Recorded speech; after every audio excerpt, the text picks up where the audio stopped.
to serve you faithfully. Lord, we give glory and honor to you. We give you the highest praise. Praise the name of Jesus, and blessed be the name of Jesus.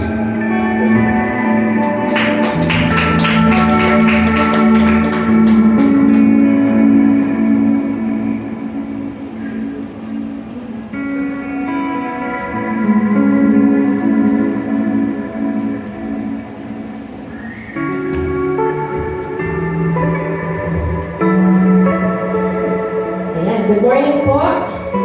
Thank you. Yes, good morning po. Sa bumati yung good morning. Tulong na ata yun. Okay, so, thank you, no? Thank you, Lord, for using Pastor today to preach the good news, for feeding our souls, God, with His words. Ako po'y, bukod sa soul ko, na-feed na rin po ako physically kasi po, may sintomas si Sister Rita sa tabi. So, medyo nakakapawi po ng uhaw. Mainit po. Pero again, let us all be thankful that we are blessed today. Kahit po sobrang init sa labas, tayo po ay nakakaranas pa rin ng lamig dito sa loob. At meron tayong, again, opportunity to praise and worship our Lord. Amen?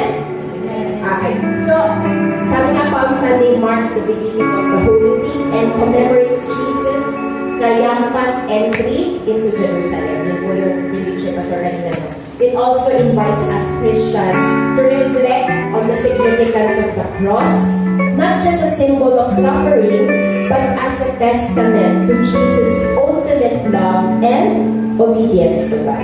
So let me just share po a passage in 1 John chapter 3, verses 16 to 18. So 1 John chapter 3, verses 16 to 18. This is how we know what love is.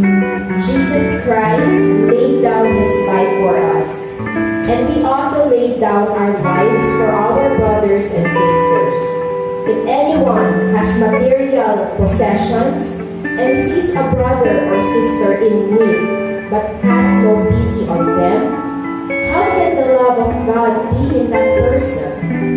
Dear children, let us not love with words or speech, but with actions and truth.